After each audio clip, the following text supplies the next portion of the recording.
So, are we happy or... You are Locked On Yankees, your daily New York Yankees podcast.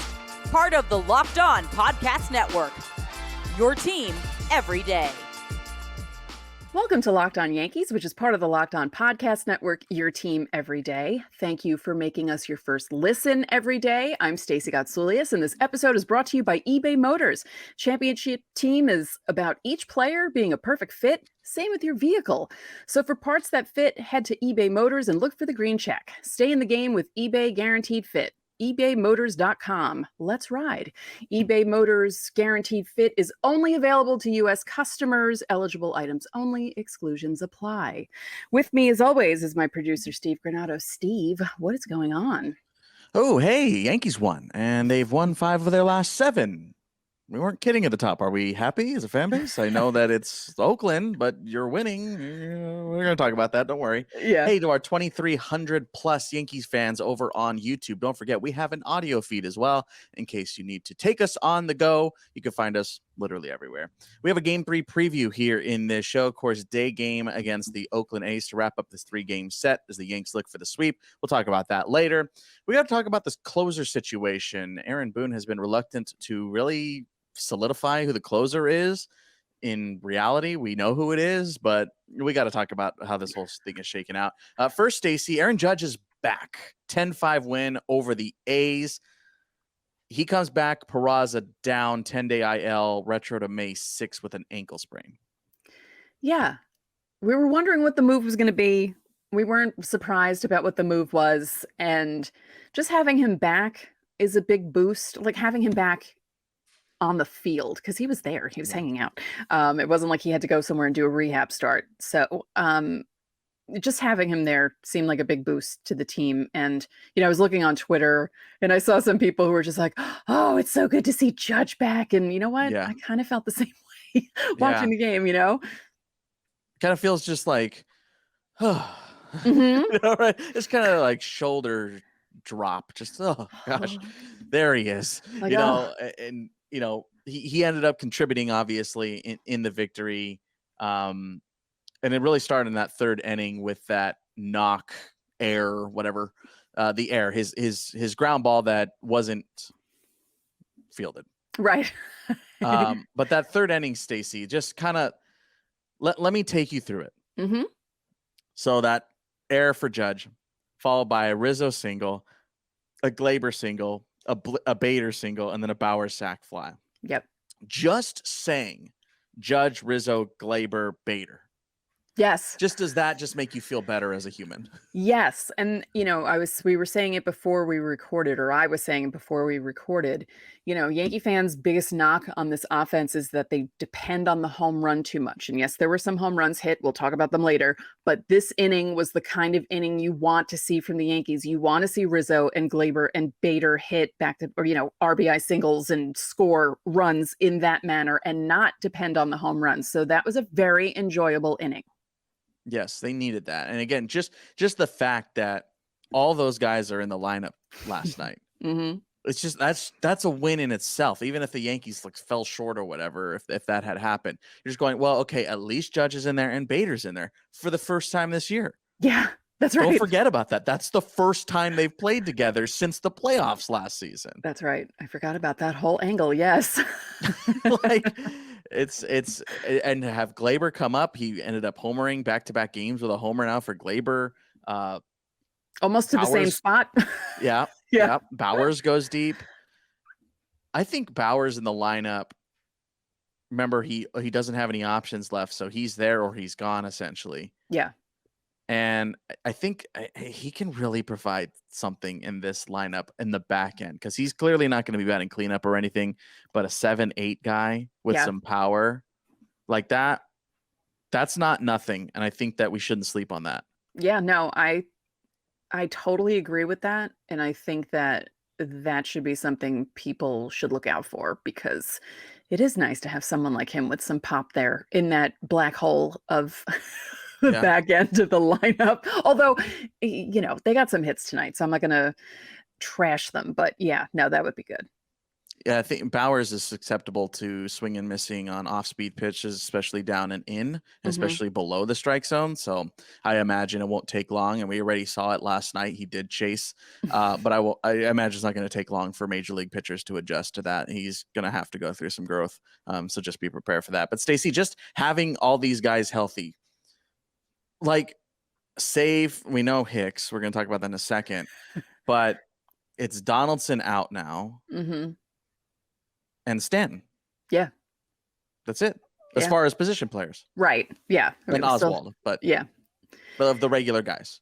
Yeah. That's just, what does that mean for this team right now? Well, I mean, as you said, it's the first time Bader and Judge are in the lineup this year. And just having that makes the lineup look so much better. It's like amazing how much better the lineup looks. And even, you know what? I said it a couple of episodes ago, even having Donaldson back could be good for the lineup. Just seeing him there, you know, because I mean, Josh Donaldson's a former MVP. You know, he knows how to play the game. He had a rough year in 2022, but you know, he knows what he's doing there. And if he's healthy and he's hitting, he doesn't have to hit 25 home runs, but if he can help the lineup, that would be big.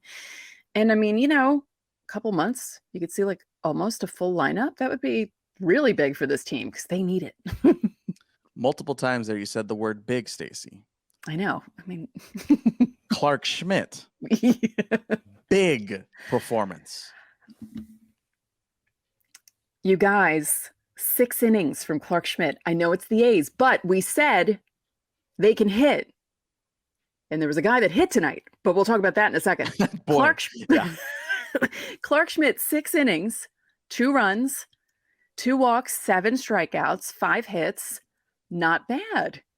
Yeah. I would take that all the time. 6 innings, 2 runs. That's a quality start. Good for you, Clarke Schmidt. Yeah, first time he's pitched into the 6th in his major league career. Last 2 outings for Clarke Schmidt, 10 1/3, 11 hits, 4 runs, only 2 earned, 4 walks, and 11 strikeouts. Yeah. What else do you want out of your 5? Right. And, you know, that's what you want. Everyone's going to say, oh, it's the A's. The A's are a Major League Baseball team. They may be 8-29 at this point in the season, but they're still a Major League team, and they still have guys who can hit the ball. And I'm happy for Clarke Schmidt that he was able to do this. So, like, again, so as new fans may not know, you know, I watch a lot of AL West baseball. Grew up watching AL West baseball, NL West baseball my whole life. There have been obviously a lot of really good A's teams. Oh yeah. And I'm not going to sit here and say that this A's team is good. Duh. But it's a decent offense. And we talked about this yesterday. Jordan Diaz goes deep 3 times. 3 times. And this is like part of the A's, I guess, baseball strategy, if they even have one anymore. If they haven't blown that up on purpose. But I mean, Esteury Ruiz, I've been impressed with this season. I know he went 0 for last night, but I think Ruiz is a pretty darn good ball player. They got some thump. They got some guys in that lineup, and I don't think it should be glossed over just because, oh, well, it's the A's and Clarke Schmidt, you know. No, Clarke Schmidt pitched well. He pitched well, and take that win. Like, it doesn't have to be doom and gloom all the time. Like, be happy that Clarke Schmidt has pitched well his last 2 outings. I think he is owed that. Yeah. Oh, and I'd like to say that I love that the A's have a home run prop. I think every team in baseball, even the Yankees, should have a home run prop. Yeah, what's up with that? Why don't the Yankees have one? Do you know anything behind that?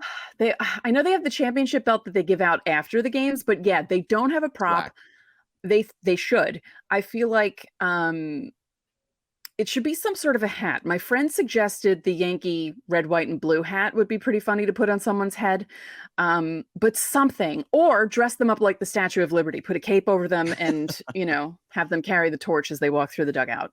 Yeah, the only one I know of is Oswaldo he just dabs.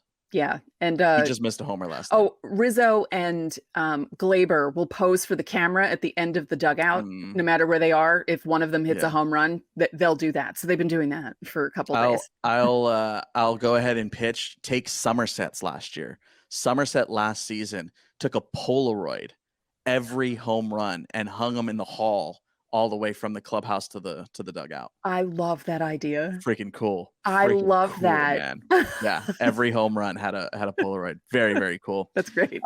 Stacy, one last note here from last night's game. Aaron Hicks left with some hip tightness. Yes, it looked like he tweaked something between second and third. He ended up scoring, but yeah, you could tell he pulled up odd because he kind of was running back to second and then headed toward home, and you could see something happened there. But it's just Judge comes back from a hip injury, and Hicks, who's starting to actually hit the ball, gets a hip injury because it's the 2023 Yankees. Yeah, they're going to reevaluate him here today as you're watching this episode when it releases. So we'll see if there's any news with that before the day game. I doubt it. Yeah, I doubt it too. But we'll see how that progresses. Of course, we wish all the luck in the world to Aaron Hicks. I don't care how you're playing. I don't care if you're 0 for 1,000. I'm never going to root against a player, especially when they get injured. Yeah. And you know what? That's how you should feel too. Stacey, of course, coming up on Friday, we have our fan mail Friday. So drop your questions in the comments down below here on YouTube. We answer our fan questions on every Friday show. So if you want to be a part of the show and you want to talk directly to us, all you have to do is comment down below. The series finishes today with the Oakland A's. Day game in the Bronx. You can catch it on Sirius XM. Just search Yankees. Coming up in a second, we're going to talk about the closer situation and what in the world do we think they should actually do versus what they're doing right now. We're going to talk about that in a second.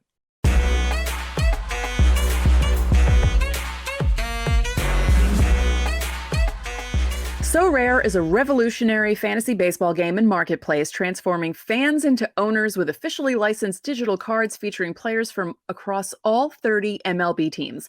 Unlike other fantasy baseball platforms, So Rare managers truly own their fantasy experience, collecting, buying, selling, and competing with player cards against global opponents to win epic rewards. Win or lose, you still own your cards, and there's no cost to play.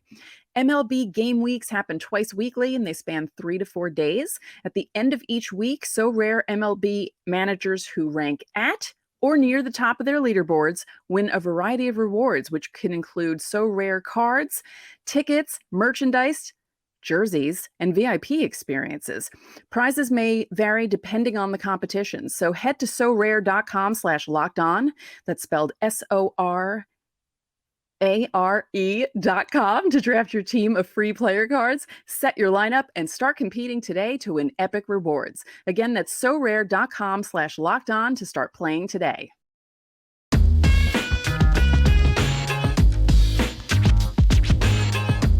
Back on Locked On Yankees. Happy Wednesday, everybody. Stacy, to all our everydayers out there, the people who listen every day, thanks for making us your first listen. Coming up on Friday, Fan Mail Friday. Drop your questions here on the YouTube side in the comments down below. Again, we answer our fan mail questions on Fridays. You guys are awesome. You did great last week. Let's do it again this week. I like Friday shows. I don't know if you like Friday shows. I really have a fun time. I do. No, I do, because I like that people are, participating. It's great. Yes.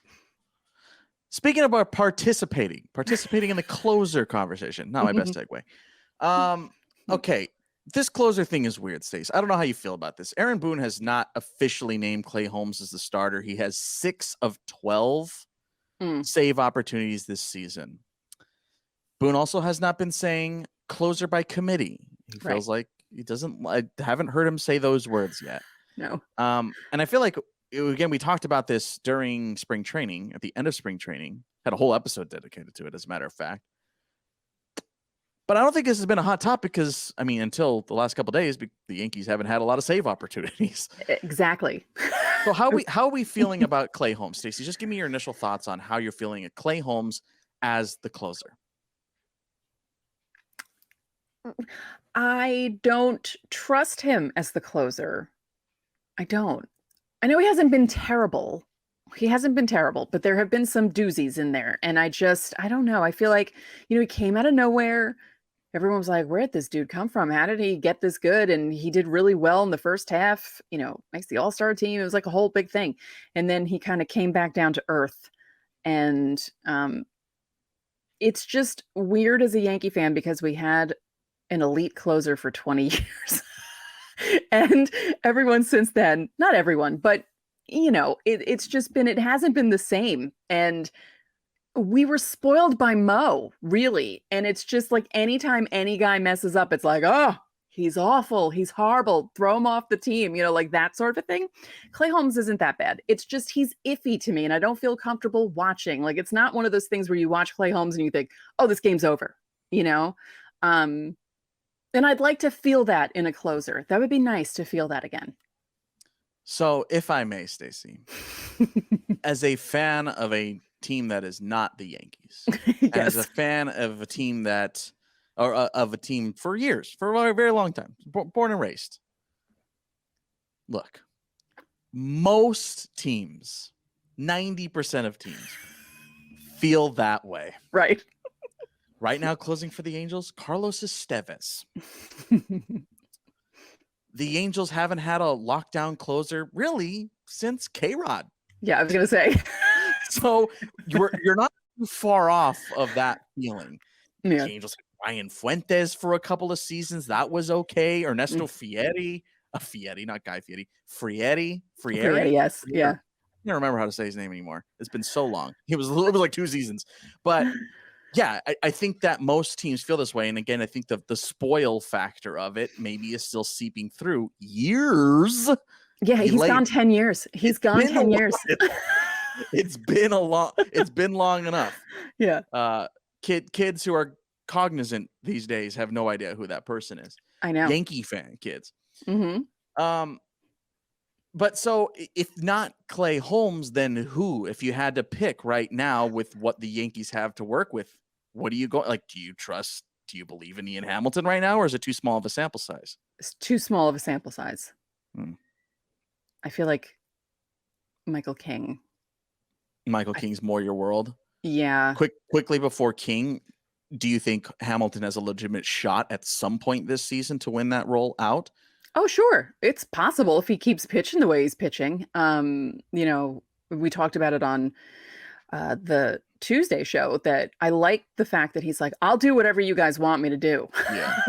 I'll pitch wherever you want me to pitch. And, you want a guy like that because sometimes these relievers are a little, I prefer to pitch this inning. It feels weird coming out during this time. And I don't know what I'm doing during this inning. And it was nice for him to be like, I'm just wherever you want to put me there. And hey, I mean, it would be a hell of a story if he won the closer job for the Yankees. Yeah.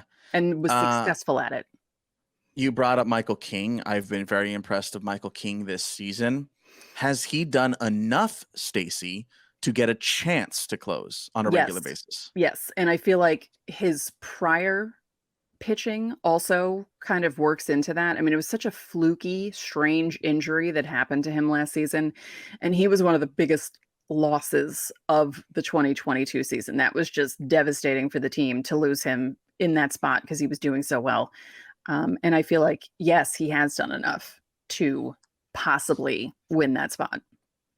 I think you don't have to go that far. I think with it again, I think it's more to get a chance, right? Because I don't think Clay Holmes has done enough to lose the job, but I think he has had enough struggles at the end of last season to now to where it's not just his job, right? And again, I think without saying it, the Yankees have done that quietly, yeah. But I still think the default right now is Clay Holmes. Yes. Right?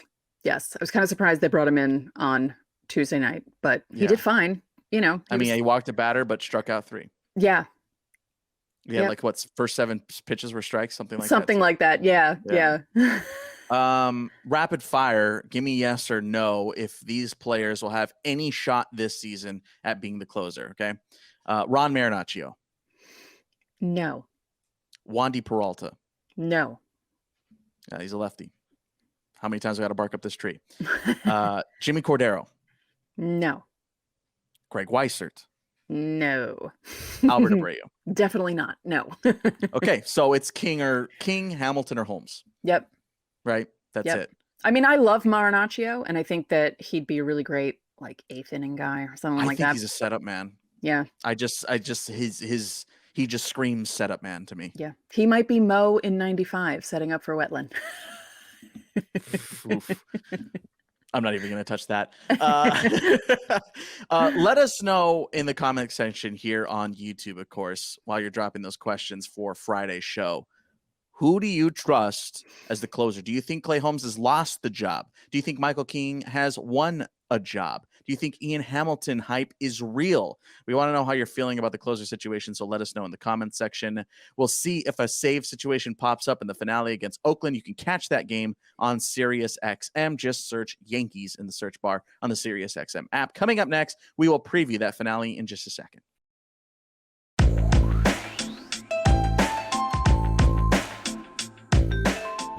Game 3 of the Oakland series. Chance to sweep, Stacey. Yanks winners in 5 of their last 7. They will send Johnny Brito to face off with Kyle Muller. Your thoughts on Brito heading into this start?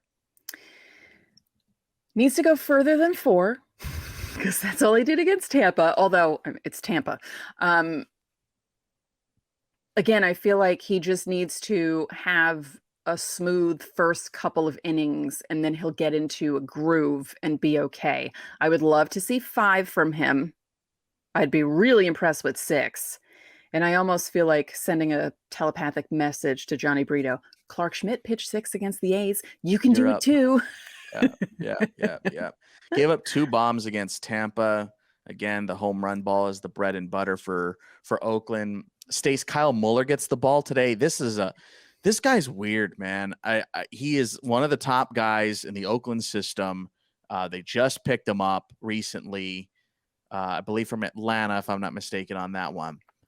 Last time out, 5 1/3, 8 hits, 5 earned, 3 walks and a strikeout against Kansas City. He gave up 1 home run in that game. He has struggled immensely at the major league level, but the A's need him. They just need him, and he's kind of, I'm not going to direct compare to Clarke Schmidt, but kind of like he's kind of on that where it's like, well, there's really no one else. We have to have Kyle Muller pitch right now. Yeah. And that's kind of the situation for him. So he's coming off of a really tough start. And to be frank, all of them have been tough. So we'll see if the Yankees can take advantage of that. He's just been very, very hittable. He's been wild. It's just not going well at the major league level. But again, he's a pretty talented pitcher, just has not put it together for the A's this season. I'm just hoping that the Yankees continue the way they've been hitting this series, and maybe, it might be one of those situations. So everyone take a deep breath, but it might be one of those situations where they go through the lineup once and don't get hits off him. And then they wake up the second time through the order. So just, Yeah. That's fair. Because that sometimes happens when the Yankees are facing guys like even tonight. Everyone was like, who is this guy? He's not even throwing hard. He's throwing batting practice balls and they're not doing anything against him. And then they were able to the second time around get to him. So Rosinski, what was his name again? Rosinski. Yes. So yeah, maybe that'll be the same thing with Muller, or who knows, maybe they'll just pounce on him in the beginning of the game, because I feel like this is a good chance for the Yankees to I feel like we joked that this is a must sweep situation, and right now, yes, it's a must. You have to sweep this team. There's no way around it. You have to. Gain some ground. Tampa lost, so we told you not to look at the standings, so don't. Yankees won their 20th. They won their 20th game finally. There you go. 20-17, 3 games over 5. 12:35 first pitch from New York. The Yankees will host the Rays for the weekend starting on Thursday. So, of course, we'll have plenty to talk about on tomorrow's show. A chance at redemption? I don't know. Are they hot? I don't know. Who is this team? Who's playing? I don't know. This team is weird. This team is weird. Let's just say it quickly. They didn't play terribly against the Rays until Sunday. Like, the games were close. Sunday was the worst one. Cole just, blew up. But the Yankees heading into Tampa, people were thinking, oh man, they're going to get swept. It's going to be like a bloodbath. Tampa is so good, this and that. And the Yankees held their own without Judge. So you know what? Now they have Judge. They have Bader. They have most of the front half of the lineup. Maybe it'll be better at home. We'll see. Mm-hmm. We will preview that series. Of course, we're also going to talk about the first rehab appearance for Luis Severino. If you missed that episode yesterday, we talked all about Luis Severino. So just scroll back one episode and you'll hear that conversation about how weird his road back to the majors has been this season. We tried to figure it out. Looks like, I don't know, is Sevy going to sleep there tonight or is he going to drive down at 6 a.m.? I don't know. He's pitching. He is pitching 11 a.m. from Scranton Wilkes-Barre after they just pounced on the Omaha Storm Chasers, by the way, last night. Just absolutely obliterated them. Andres Chaparro, by the way, yes. Grand Slam, 5 hits. This kid is ridiculous. We'll probably have to talk about him on Minors Monday again. Yeah. The finale against Oakland again is on SiriusXM. You can download the SiriusXM app now for free and get a trial for free. Just Google it. You'll find them. But that's going to do it for today's Locked On Yankees. I'm Steve Granado. And I'm Stacey Gotsoulias. We'll see you tomorrow.